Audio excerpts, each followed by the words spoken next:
We should have one. And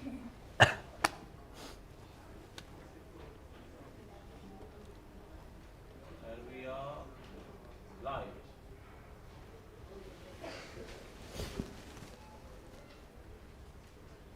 Hello, everybody.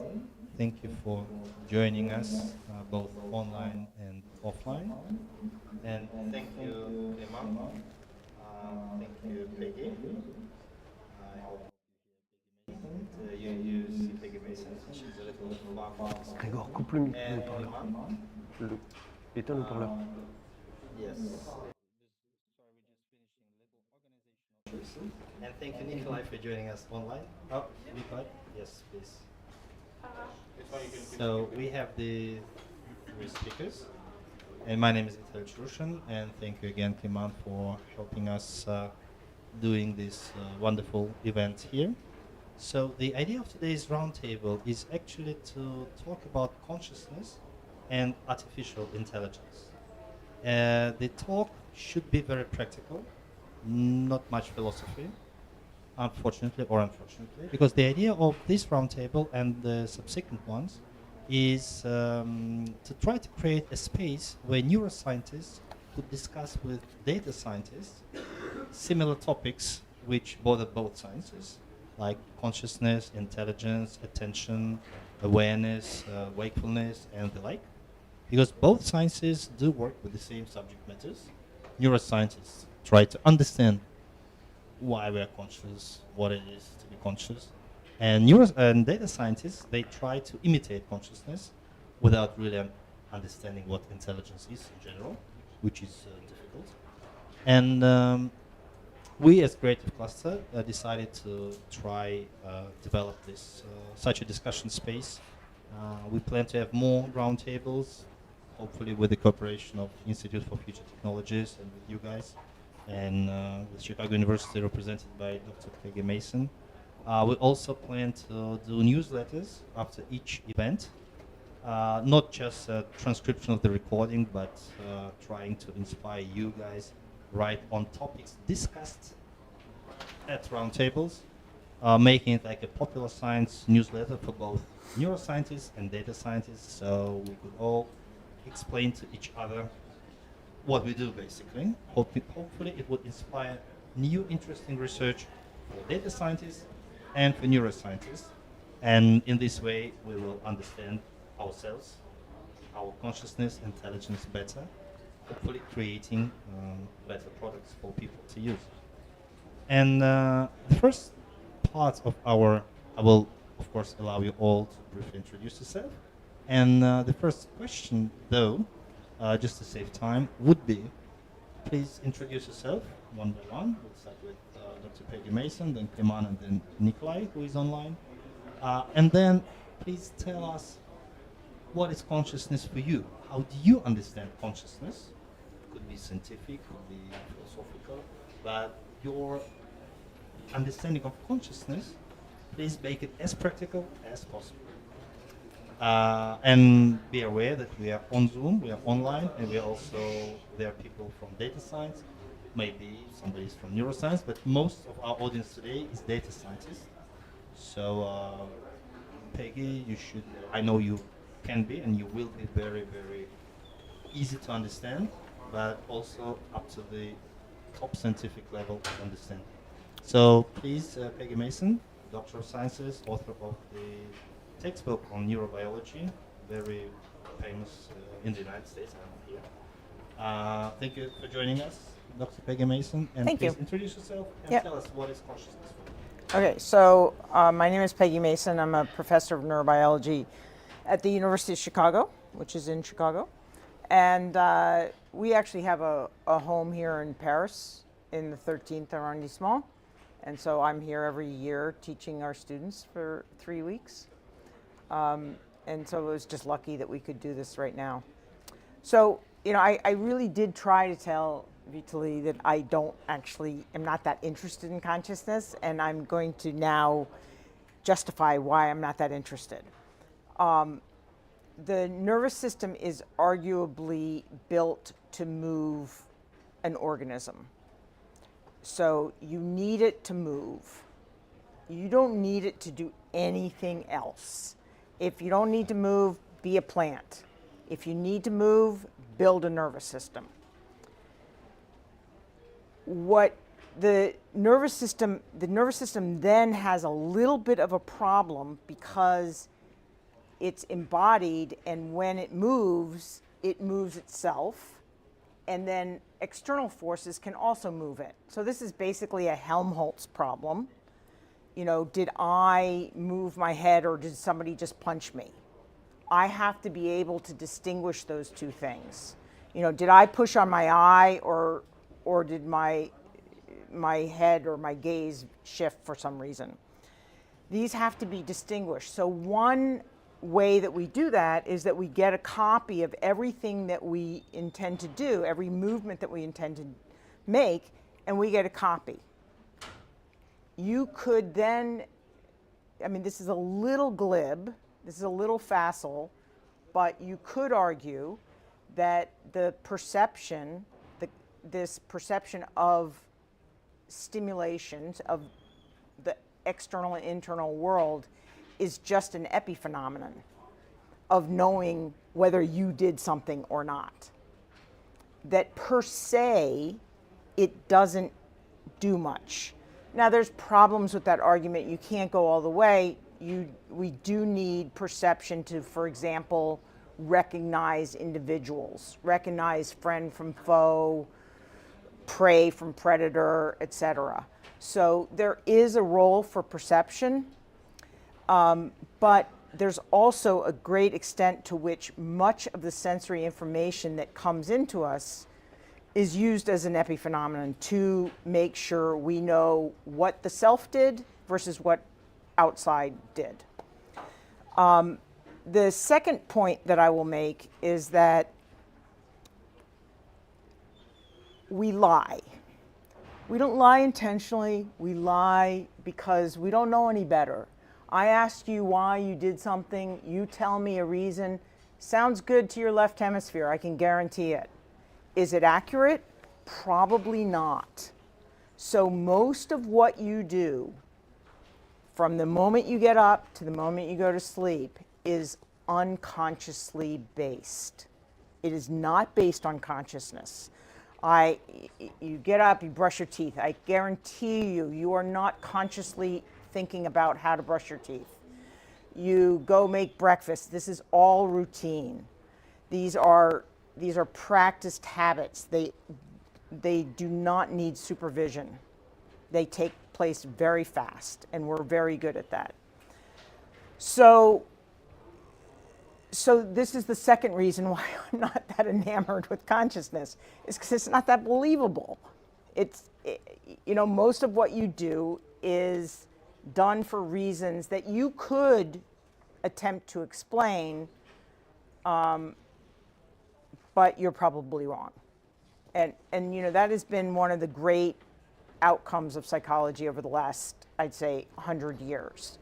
And I can give some examples of that if people are kind of skeptical about it, but the bottom line is we say stuff that has a very tenuous to non-existent link to reality. So for me, the interesting thing when I try to figure out who a person is, I try to look for things where they don't have to talk to me. Because the verbal report is basically to be ignored. So, actions speak louder than words. This is what even though speaking is an action, but we'll leave that aside. But what people do reveals who they are. And most of that, the best reveal for who they are these unconscious actions that they make. So that's what I would want from some artificial intelligence. Actually, one of the most interesting, I'm going to stop at this point, but one of the most interesting things was a student of mine just pointed this out to me, that they asked ChatGPT, they did a bunch of these cognitive bias tests on it just to see which cognitive biases ChatGPT has, and it had 3 and it didn't have 3. You know, so I would want to, for example, do a Stroop test on ChatGPT. I want to know to what extent have they recreated our sort of cognitive limitations, shall we say.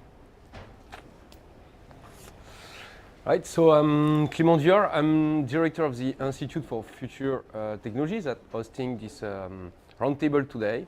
I'm also the principal investigator of the research group Artificial Lives, interested in how we can make technology more seamless, because something that I find interesting is that how we can recognize life.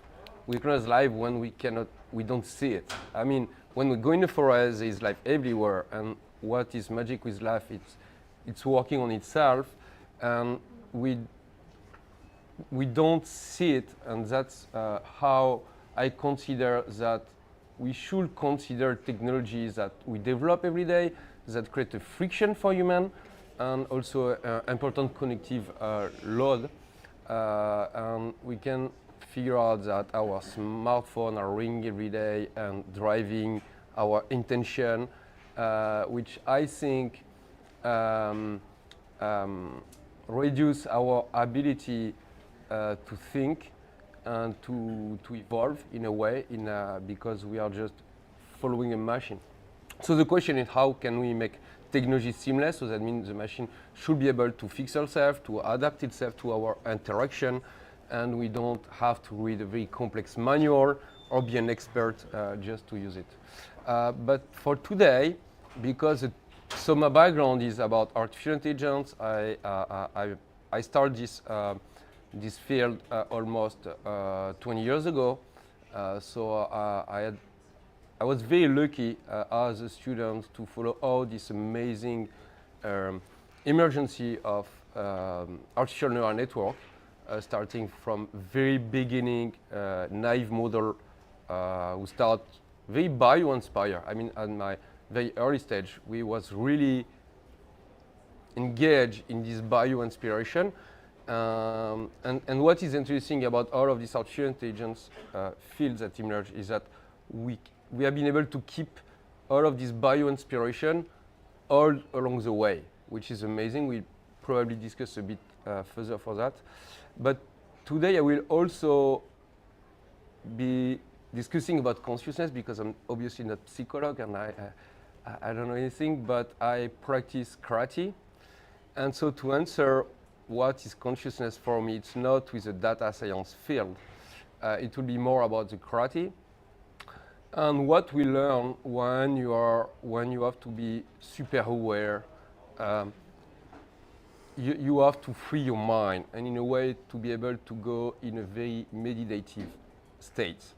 And that's all the practice of karate, independently of the techniques and physical training, etc., is how you have a control on your mentality, to be able to be completely aware and to be empty.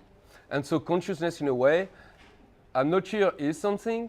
I feel it's more the emergence, observation of behavior of a lot of independent cognitive functions and interact.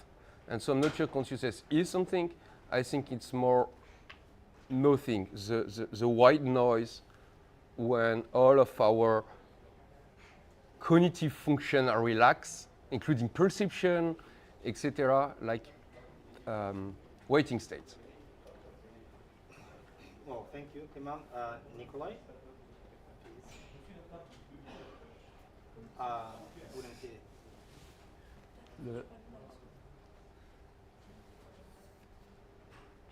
Mets le volume doucement.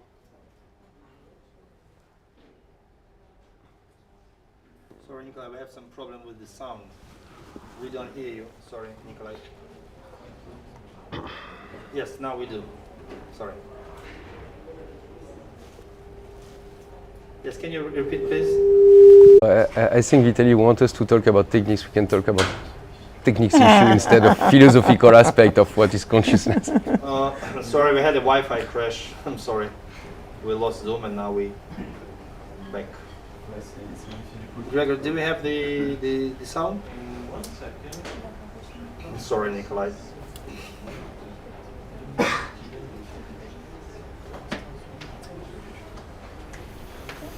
So it's interesting. You're saying in the karate land, it's emptiness that's also completely aware. Yeah. So emptiness that's completely open. Yeah.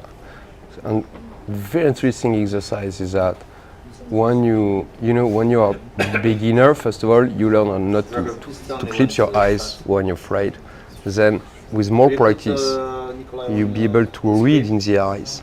And after that, you stop watching what you're interested to use all of this peripheral perception. Yeah. And so that's all of this exercise. And at the end, the final step is close your eyes, because you will be able to cut all of this.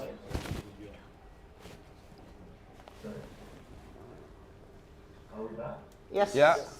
So when did you crash? Where should I start talking? From the very beginning. From the very beginning. Come on. Okay, so hi. So I'm Nico. I'm not sure how much of this you got before. So I come with this whole AI and consciousness topic from two different angles. I have a background in neuropsychology as well as AI. And I've been building AI systems for the last 15 years or so. And I would say that I'm very happy that the two previous speakers basically said in two different ways that they are uninterested in consciousness when it comes to AI, or at least that they don't have anything really operational or practical to say about consciousness and AI. Because I very much agree with that. I think that for today's discussion, I have 2 points that I would like to argue. The first one being that consciousness just isn't very interesting, especially when it comes to artificial intelligence. And the second Recording in progress. being that consciousness is probably the most important topic that we have to face over the next years as AI develops further. And I will try to quickly elaborate the points, the 2 points that maybe we can discuss them together. So why do I think that consciousness isn't very interesting at all? He's back. That we will continue to exist in places as our Recording stopped. Recording in progress. I get all of these messages. I'm not sure if that means that the Wi-Fi is working. Oh, it's okay. Yeah, it's just the Zoom. Something. Okay, I would just carry on. But we don't have anything really operational to say when it comes to that and AI, right? We all know that there have been some people out in the press saying that AI systems are conscious. There was Clément from Google, famously, who came out saying, "Oh my gosh, ChatGPT has some level of consciousness." But he basically thought that because he asked the large language model some questions about consciousness, and lo and behold, answers came out that were related to the questions he asked. And that sufficiently convinced him that this large language model was actually conscious, which I don't have any reason to believe from a technical point of view. But that also brings up the reason why I think it's one of the most important issues that we'll be facing over the next 5 to 10 years in AI, is because people don't actually understand anything about how large language models work. And if a Google engineer can be convinced that the very early version of ChatGPT actually possesses some sort of consciousness, then I guarantee you that large swaths of the population will be convinced over the next 5 to 10 years that the AI systems with which they are interacting possess some sort of sentience or some sort of consciousness. And this belief will strongly influence not only the way they behave in relationship to these systems, but also the ways in which we are going to decide to shape our society, whether it is through regulations or whether it is through, the way we interact with these systems in our daily lives. So on the one hand, consciousness is completely uninteresting, I think, in terms of computation and AI systems. And on the other hand, it's extremely important for us as human beings in our daily lives. And I think that we're going to have to face the music at some point, that these AI systems are going to be part of our experience of what we call conscious minds, because we are convinced that we ourselves and other people have conscious minds. And up until today, AI systems, computer systems were not a part of that conversation.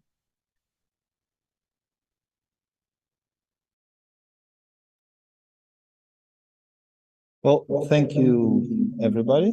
Thank you, Nikolai, Clément, and Peggy.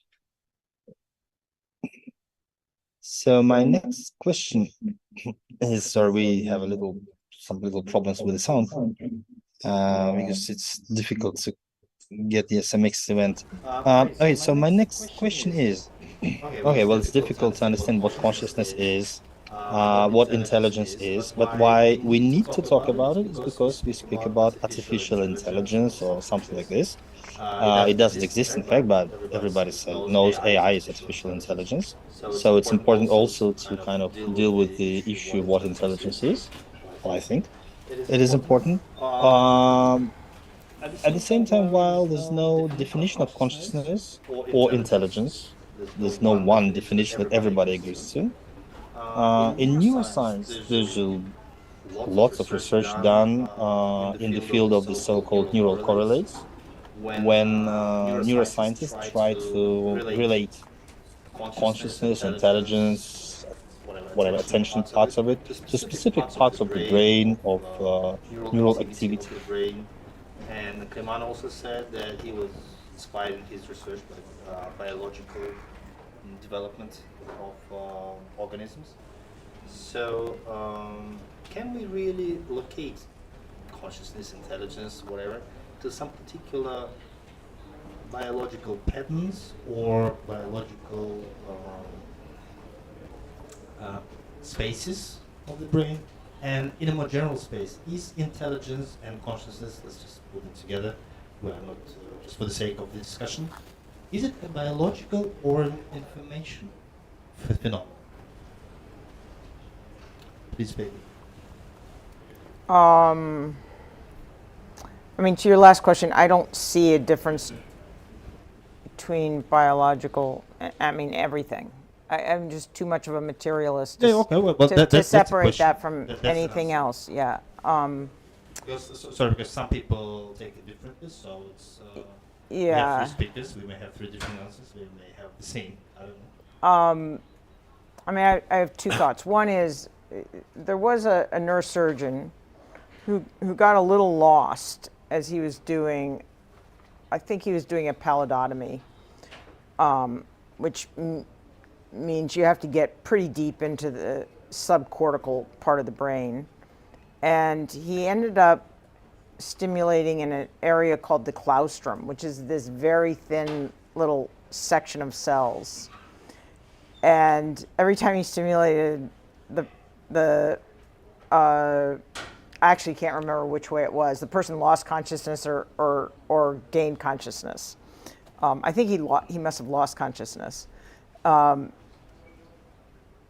I don't remember which way it was. Anyway, the point being, he could go back and forth by stimulating or not stimulating in the claustrum. He could bring consciousness up and down. Curiously enough, it had been the place that Francis Crick and Christoph Koch had theorized could be a center for consciousness. Mostly because it has a lot of connectivity from higher cortical centers. And that's kind of an interesting thing. Can you disambiguate it from arousal? That's a valid question. But it's sort of in the right place. Another place that's important is hypothalamus, which puts us into somnolent sleep. Zoom doesn't get the sound. Oh.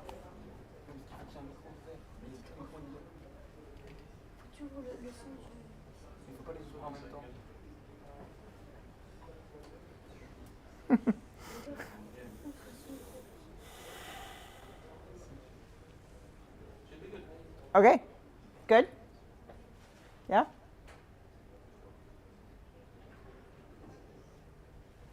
Do we continue? Yep.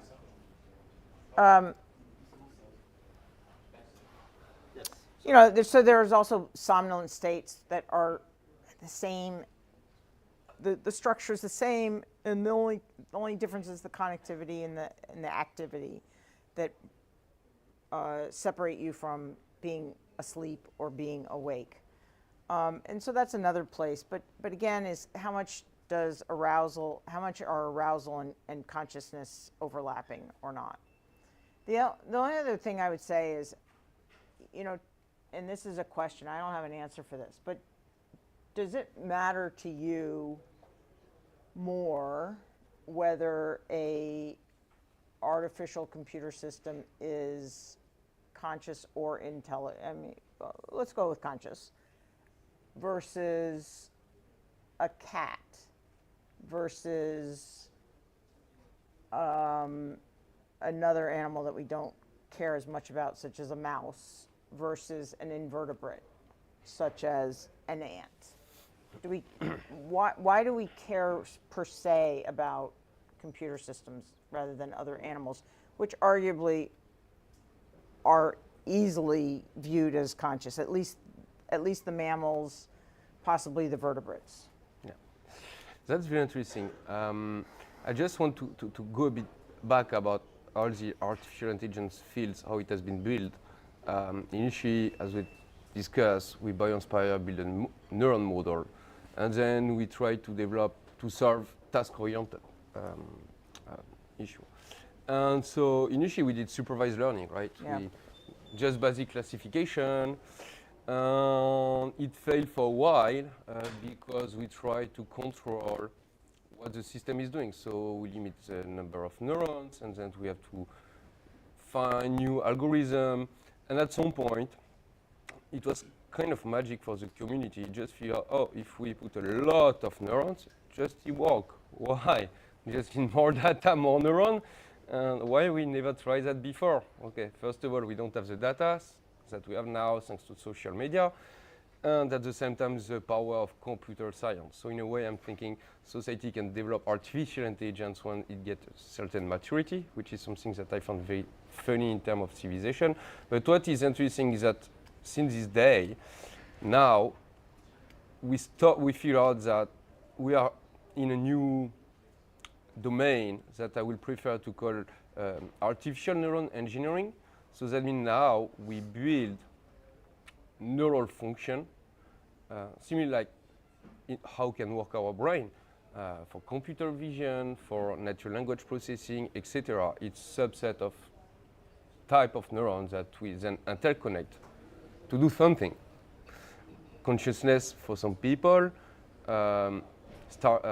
product for people doing a startup, but at some point, all of this system, all of this I don't want to say cognitive function, but neural function are not anymore task-oriented. What the system learn is not how to solve something, but how to represent something. And that's a very huge difference and breakthrough the field.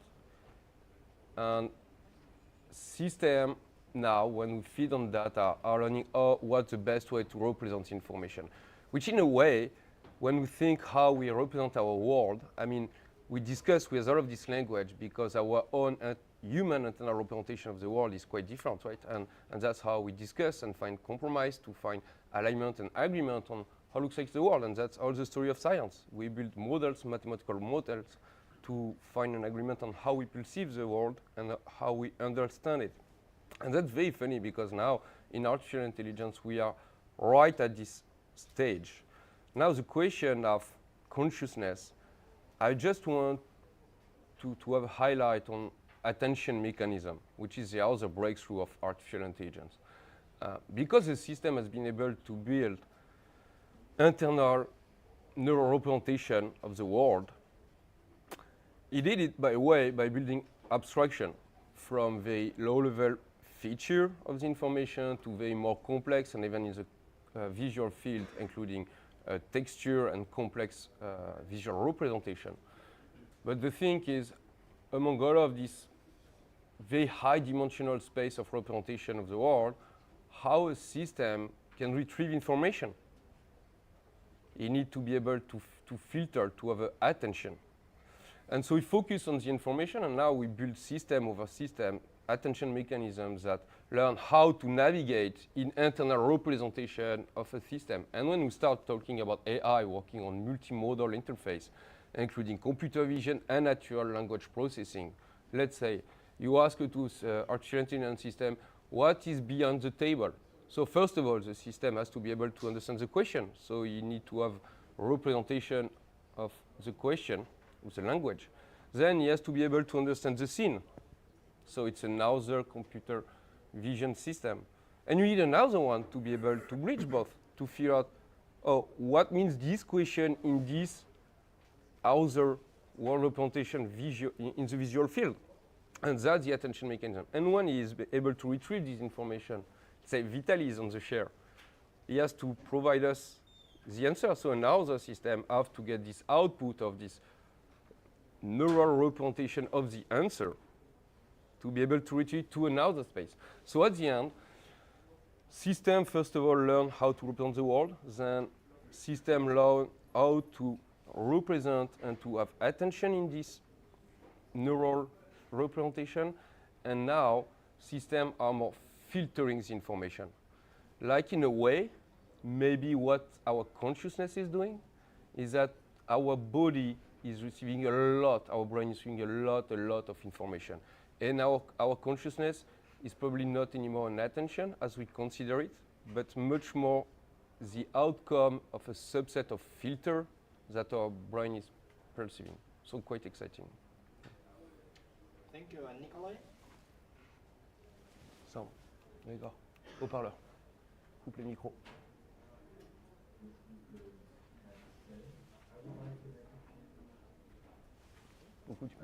Maybe contribute a few nuances.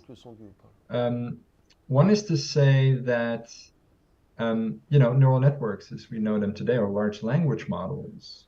We have to keep in mind that these don't actually have an explicit representation of the world that they can navigate, right? They don't have any meaningful form of autonomy to navigate in this conceptual space that the previous speaker was referring to. And we don't actually know how to go from these large language model systems, which actually do something that's pretty basic, right? They know how to produce great human language output based on a very, very large data set, responding to certain human natural language queries. And it just so happens that being able to do this requires learning, requires compression of that information space. And that by learning a very high dimensional manifold in such a space, by adjusting weights over long periods of time, we can actually learn and say meaningful things about objects in that space. And multimodality is actually just taking a bunch of different things which naturally exist in different spaces and putting them in the same space so that you can talk about them at the same time. I don't think, and I don't see how, and this is a completely open-ended question as of today within the field of AI research, how we go from these systems to something that is much more autonomous, or something that actually has things that we would consider necessary for something to be conscious. For example, I think we would all agree that a fish is conscious, right? A human being is also conscious, but the fish isn't as smart as the human being. So clearly, consciousness or awareness or whatever you want to call it is not dependent on intelligence. Rather, it's something else. So I'm not even sure how to talk about that in a meaningful way, other than at some point, these systems will convince us that they are conscious, and we will not be able to help ourselves, but to attribute consciousness to them. And I think in many ways, that is actually the litmus test of consciousness. I hope that's clear.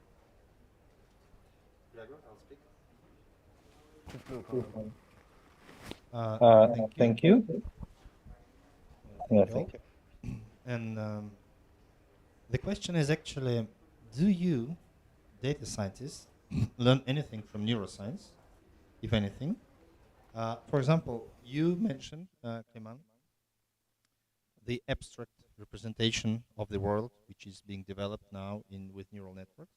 And like in 2012, I found an article, scientific research from 2012, where three, obviously women, judging by the names, basically they did an fMRI trying to understand what parts of the brain, of neural network of the brain, if any, is active when people think in abstract terms, using metaphors basically, and if it's different from just textual representation. And they did find that yes, it's different. They did find specific parts of the brain which was activated when people were thinking in abstract notions. And I'm pretty sure there are much more research like that. It's just one that I bumped into. And so the question is, do you, it's a question basically to you, Clément and Nikolai, do you use neuroscience in general, research, findings? Do you read anything in your data science AI development? And then the next question, a related one, is a more general one. You kind of answered it, but still, we understand that AI doesn't exist as artificial intelligence.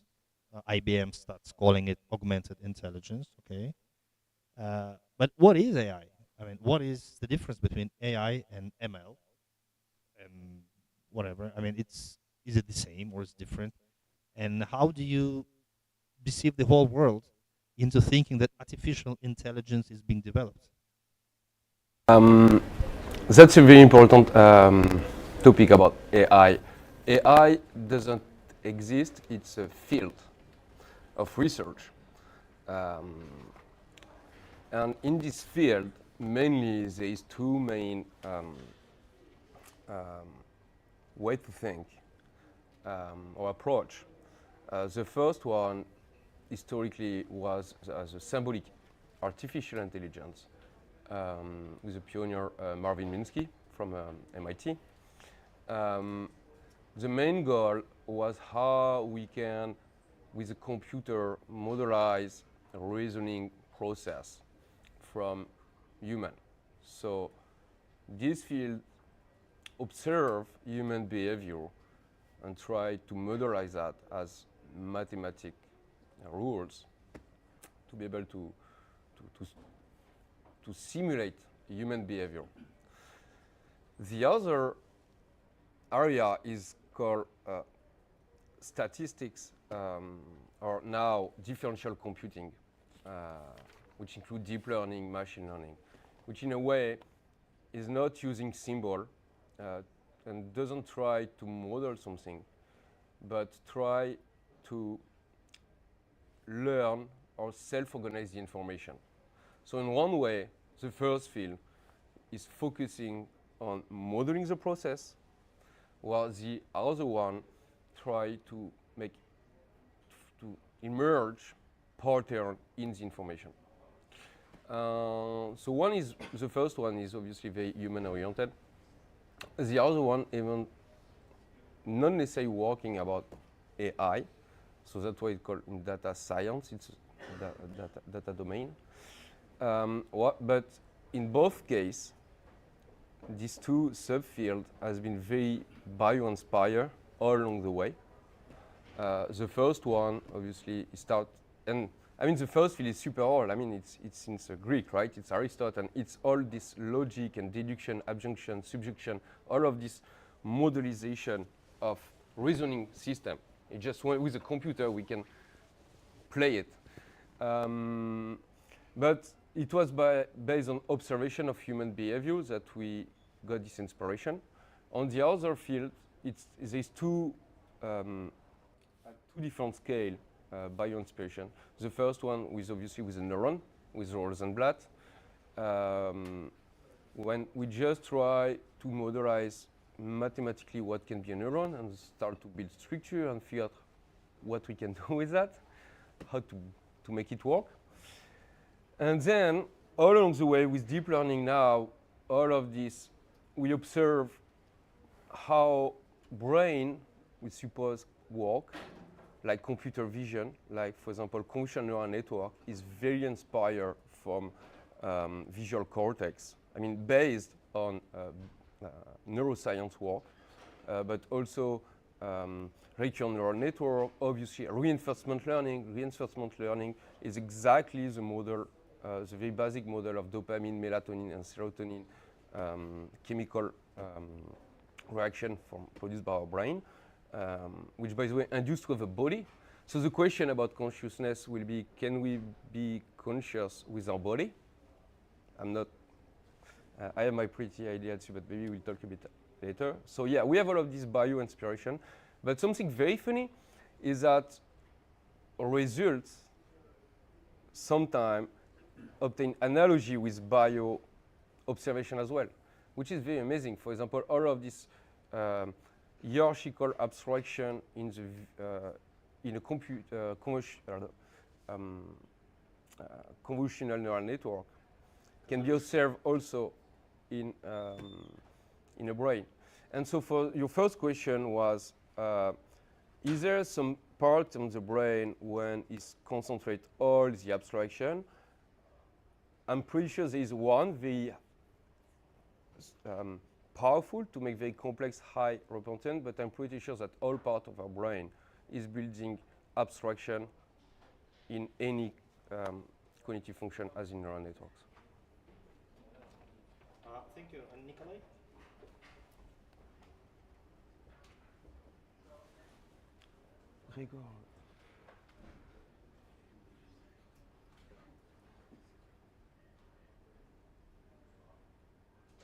As a whole, although that is how we originally got exposed to AI and neural networks in particular. As our previous speaker mentioned earlier during our roundtable, neural networks were widely discussed in cognitive neuroscience in the late 90s, which is when I was introduced to them. I would say that it's interesting to note certain emergent phenomena in neural networks. In recurring neural networks, for example, the abstractions that are formed have definitely given us some insights, I think, about the ways in which abstractions might be formed in the human brain, or at least it gives us an idea, some other avenue of thought to think about the way abstractions are formed, because it's not at all the way we had imagined it from observing the human brain. With regards to your other question, which was what is AI, because nobody agrees, right? Nobody really knows. Nobody wants to use the word AI anymore. I largely agree with what the previous speaker said. It's a field. And I like the following way of thinking about it, which I think is both very practical and also addresses some of these issues with regards to the difficulty of defining what AI actually is.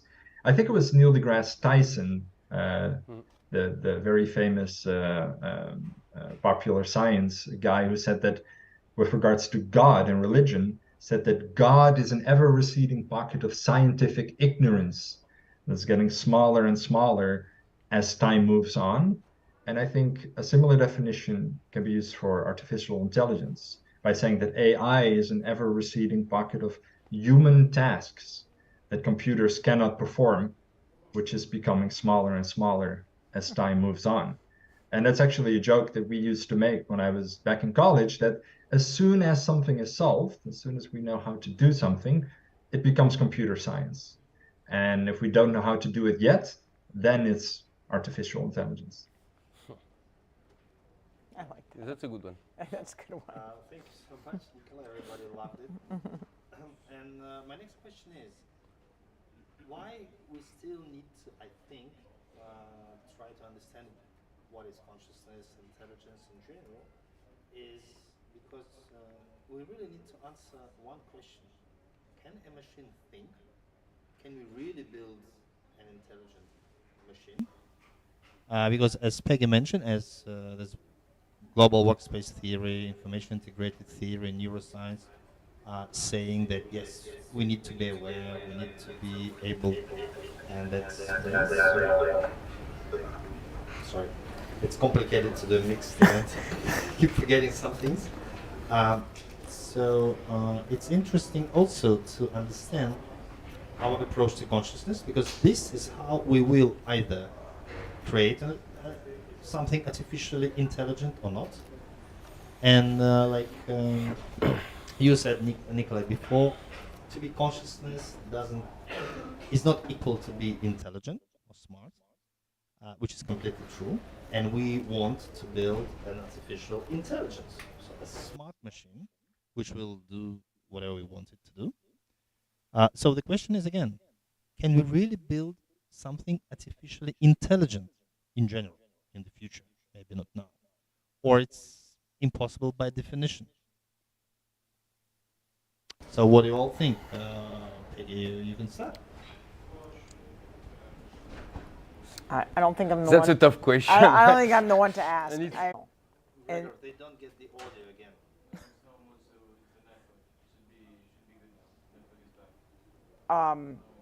yeah, so anyway, I think that's a really interesting way to think about it, and I had never quite put that together. So that's the ultimate goal that the computer has. And that's very interesting because in robotics right now, that's the main, that new generation of robotic is like with combining reinforcement learning and self-supervised learning of representing the world, and also time, because we didn't talk about time. And I was thinking time because he said about dreams. Dreams have very important, I think, function in human learning process. But time is crucial. I mean, when we think, it's sequential with the internal loop. I mean, our own representation of time, yours, mine, is not at the same clock. I mean, it's in a way all relative, right, for our own brain, and times that we spend together. When we are tired, time spent differently than when we are super aware, etc., in terms of perception. And my question is what does it mean for neural network? And so that's why I was thinking about the body. So There's a fabulous thought experiment that was published. It's on one of the archives. I think it might be out in a journal now too. But the idea is, let's accept that we can reproduce the behavior of a neuron. We know exactly what it does, all the action potentials, all the membrane potential, all the way to a T. And we know its effect on the next neuron, et cetera. And now, if we reproduce that, is that the same as the entity, as the biological entity? And if you're a materialist, it's hard to say no to that thought experiment. They go through a few steps, and then one of the steps that they take that has always greatly disturbed me, and being disturbed is really good because it means that you're challenged, is now let's take all of those neurons and let's put them in computers that are diffuse all through the world, so they don't touch each other, but they still have the same effect on each other. And how is that different? How is that physical continuity required for something that is akin to human consciousness? And it feels wrong to me, but I can't identify a reason why it's wrong. So I have this intuition as well that what something is missing is the signal itself. The brain is not turned off. All of these dynamics of the brain make a kind of unique, chaotic organization that stimulates and is influenced by all our neural function, triggered by our environment and our interaction. So, but at the very beginning, there is something is that we're born. something happened, big bang. And from this day, we have this signal that never turn off, always running all over the system. And it spread when our brain is developing, growing, increase, start more complex, more chaotic. Just B. Le B is this signals that start from our very first day and grow. And maybe our brain is just a way to model, to make grow all of these signals. Yeah. That's the essential question. Yeah. But the thing is, what about energy? I mean, because in a way, we always talk about materials, but the energy contained in these materials, even if it's not existing by itself, it is, like potential energy, etc. And when we talk about material... I consider energy a material. Okay. Yeah. Okay. So let's yeah. not forget about Nikolai. Yeah. Oh, yeah. Yes, please. Oh, you're going to turn on. Material. Just to get back, because there was a bit of an audio cut off there, to come back to what Gregor was saying about clones, about what was said about reproducing neurons before. We do have some interesting thought experiments that go in that direction. Many of you might know the science fiction series Star Trek, in which they have this great technology where you can teleport people from one place to the next, which is useful when you're out in interstellar space. Of course, what happens in Star Trek, which is seldomly discussed, is that people are killed and that their bodies are reproduced elsewhere in the form of a clone. So basically, this transformer technology kills everybody all the time and creates clones of them. And sometimes, I think in a few episodes, it happens that something goes wrong and there's 2 copies of the same person in a new location. And then we have to ask ourselves all of these very fundamental philosophical existential questions, like which one is the original? Are we truly the same? When do we become different, and how do we choose which one to put in the wastebasket? I think for AI, these are funny thought experiments with, that don't have very much practical application. If we were to reproduce the brain in our quest to solve the question of general artificial intelligence, we would not go far. And besides, we do not really need it, right? Because the whole endeavor of AI is based on the idea that intelligence is substrate independent, so that in no way do we need to recreate our soggy physiological brains, which are small, underpowered, and cumbersome wetware, to recreate intelligence. There were some arguments, of course, against this point of view, right? Back in the 80s, like Schul's famous Chinese room argument, saying that, yeah, if we create an AI that can pretend to speak Chinese, right, but doesn't really understand Chinese, and you talk to it, well, that is an argument against the idea that computers can truly be intelligent, because they don't have X. And this X thing, something we also mentioned in the discussion surrounding consciousness, when you really dig into it, always comes down to, that's because they're not human. And if you're not human, you cannot be properly intelligent, or you cannot be properly conscious, right? Because only humans can do that. I think, fortunately, most of the AI community, well, actually, the AI community has never really cared about these arguments, but for the sake of argument, has moved on from these kinds of haters and no longer really engage with them. And the current vision for true AI going forward, is that there's a lot of work to do, but that we can definitely get a step in the right direction if we can have, and then there's a long list of things that we would like to ask for Christmas, such as, generalized unsupervised learning that takes place without us having to explain to the algorithm what is good and what is bad, what has to be learned or what has to be ignored. Some sort of process of genetic evolution, meaning that a system can evolve over time and can evolve over time as a function of its fitness for whatever task it wants to perform, or the environment it wants to survive in. Some form of full autonomy, meaning that it is always on and evolving. Large language models that we know today don't actually exist between queries. Let's put it that way. They're just a bunch of weights stored somewhere, right? They don't have any activity between queries. And and that somehow embodiment, for however you want to define it, is optional. Doesn't necessarily have to exist in the physical world as we know it. It could be a virtual world, or just a world of words, or just a world of numbers. It doesn't really matter, right? So we do have some idea of where we want to go for generalized artificial intelligence. We know what we need to do to get there, sort of. And I think that the people working in AI are sufficiently arrogant to think that we're going to be able to pull it off. And I think that arrogance is a very, very positive quality within the field of AI, which is very much a put up or shut up science, meaning that sure, you have ideas, but if it doesn't work, then they don't matter. If it doesn't compute, then it doesn't matter. And this drives for a sort of blind innovation and push forward, which has been very, very beneficial so far, and which I think will be very beneficial for the time to come. And I think that the imminent destruction of the human race because of this optimism is largely overblown.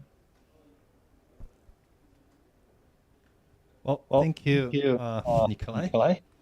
Although we all with all the speakers before the event, we wanted to go as practical as possible.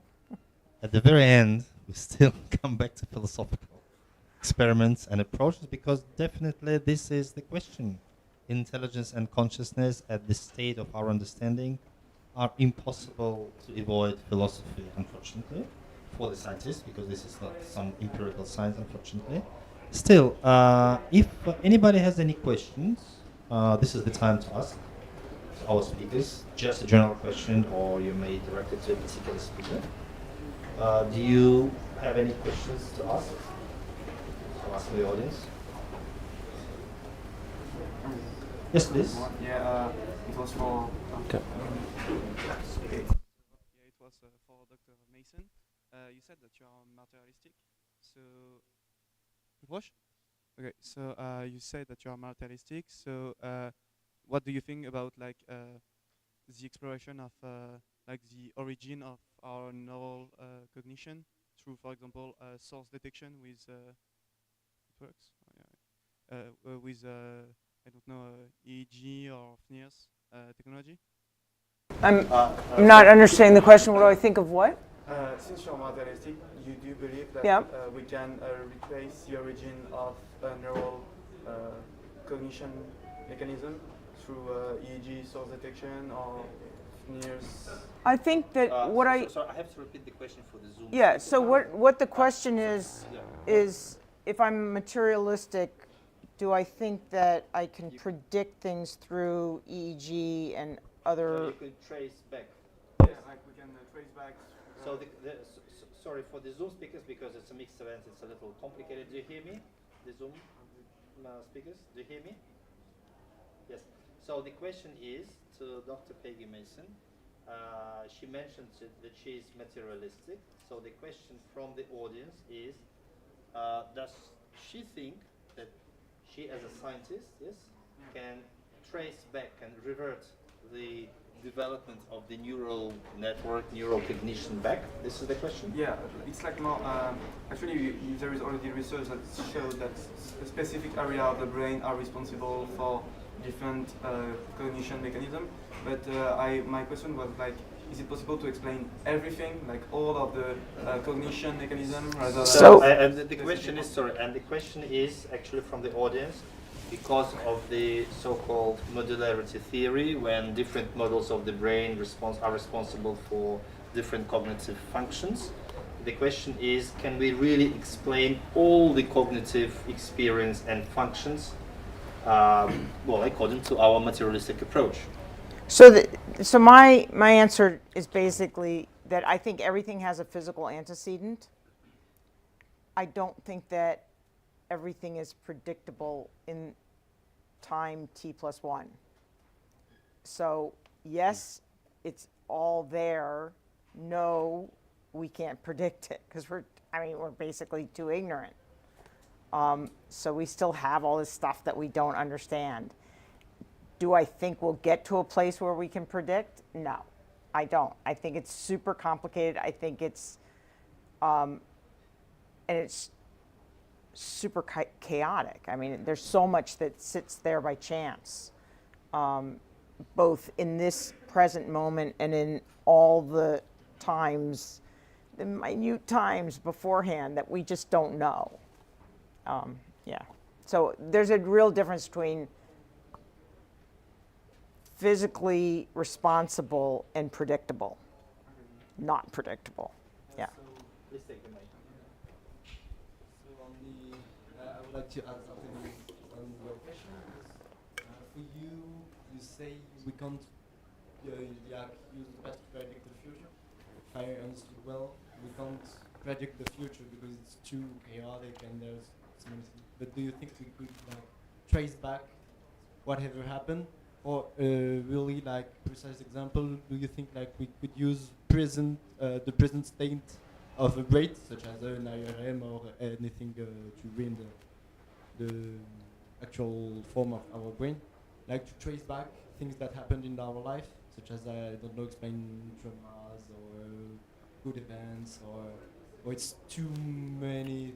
I don't think we're there yet. Sorry, I need Yeah, to repeat go ahead. for the Zoom audience. Yeah. So there was another question, which is kind of a follow-up on the previous one. And the question is, again, to Dr. Peggy Mason, whether really it is, to her opinion, it is impossible to predict future based on the information of the present, as well as using the information of the present with all our knowledge to trace back in the our past memories, cognitive experiences. So that was the follow-up question. Yeah, I mean, I think we can do it to a certain extent for, say, a worm or a fly, but not 100%. And I don't think we got a prayer, so to speak. Not that I pray, but I don't think we have a chance to do that for a vertebrate. Yeah. I mean, if I may, I think it's all a question about a complex world and complicated model. So it's epistemology subject, which is we are living in a very complex world that is not discrete. It's a continuous in space-time. To be able to discuss between us about something, we need to use a language, which is a discrete symbol, which implies that we have to discretize the world to be able to model a reasoning process, to be able just to share it. So all the things that you describe, I mean, we can have the intuition, I mean, you can eventually have your own mental representation of something and be able to expect that something happen like this. But that the very moment when you will try to explain it to us, you will have to modelize and you will necessarily be wrong because you will have And this is related to one of the great evils in the world, in my opinion, which is reification, making a thing of something. So we do this all the time because it's so semantically attractive and accessible. And whether that reification has any biological or physical reality, it doesn't matter. As long as it has some semantic attractiveness, we go whole hog for it. And it's such a danger because then you get all these ideas that sound so great. And then, people forget we need some data.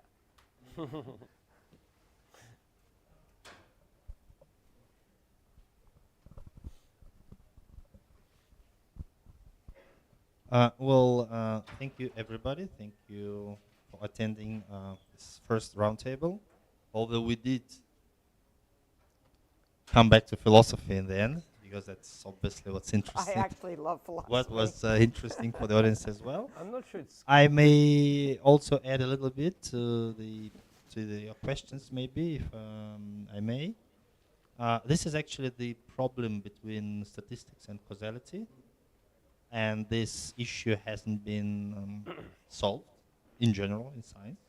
And this is why a 3-year-old girl or boy would see on a picture if it's a human being or not. and for computer vision, it could be problematic because it's not just pixels and discretion, but it's causality as well. So it's a huge issue, and even with 10 more roundtables, unfortunately, I don't think we can solve it, and we are not going to try. So thank you so much, everybody, for attending. I hope it was interesting, maybe fun for some of you. Sorry, maybe there's a question. Yeah, there's a question. Yes, there's a question in the chat, and I will read it out. So we can take one more question from the chat, and then from the chat, and then we'll finish. So, in Julian James' book, The Origin of Consciousness, in the breakdown of the bicameral mind, that's the book, consciousness is described as an adaptive process in humans who have learned to know themselves in order to adapt to an unknown inner world. Do you think AI will become conscious of itself in the same way? That is, by exploring the world autonomously. If we describe consciousness as a loop of observing our internal process and interaction with the world, I want to say yes, and very soon. Because this is only about attention, what we are discussing, being able to have a focus on ourselves and be able to mobilize ourselves. And I want to say we already have all technological break right now. What the main issues that we don't have yet is how to structure the data to trigger the learning process that will be able to have this emerging behavior. But I feel that it's just a recurrent feedback loop. So technologically, it should be okay. The other question is, but I'm not sure that consciousness being able to adapt itself depending of its own perception of interaction, that's not, I will not necessarily call that consciousness. I don't know what point of view you had on that, but. Nikolai, you also wanted to add? Yes, I think the question is very interesting. Just to briefly and somewhat strongly disagree with what Gregor just said, I think we have no idea what it is that we're missing in order for consciousness to somehow emerge, because we don't have any way to quantify or to make more tangible the structure of consciousness, right? Even in humans, we don't really understand it. But I guarantee you that one day it will happen that we will be talking to some form of some future version of a large language model or a chat GPT XXXX 1 million that will be talking to us about his inner world, and that will give us the only convincing argument to show us that it's conscious, and it will ask us about why it is that he is conscious, and he will show us the same kind of distress in the realization that he has an inner world, whatever that means, that we have in experiencing our own inner world. And it will ask us questions about what it means when that inner world comes to an end, just as we ask ourselves questions about what will happen when our inner world comes to an end. And I think that day when it comes, and I'm one of those people who believe that it will, we will be utterly convinced that consciousness has become real in our AI systems, and we will have no idea where it's located. We will have no idea what it means, and we will be just as confused as the AI is. And in the end, maybe that's the lesson that we'll draw out of all of this, that we're sort of in this together at the end of the day. Well, thank you, Nikolai. Thank you for the questions again, and thank you for attending the roundtable. And we plan to continue. And the first one was kind of general. This is why we had to take some philosophy. Fortunately or unfortunately, I don't know. We plan to do the future roundtables more focused on specific points of consciousness, intelligence, and artificial intelligence development, neural network, and etc., like attention, perception, will, sleep, wakefulness, and these kind of things. So later, hopefully it will be more concrete, and we could focus more on concrete research, on concrete findings, and most importantly on creating a space for sharing the findings and from neuroscience to data science and vice versa. Thank you so much. We'll also publish a newsletter. Within a month, we'll send it up to all who signed up for the roundtables and IoT. Thank you all for attending the event. Thank you.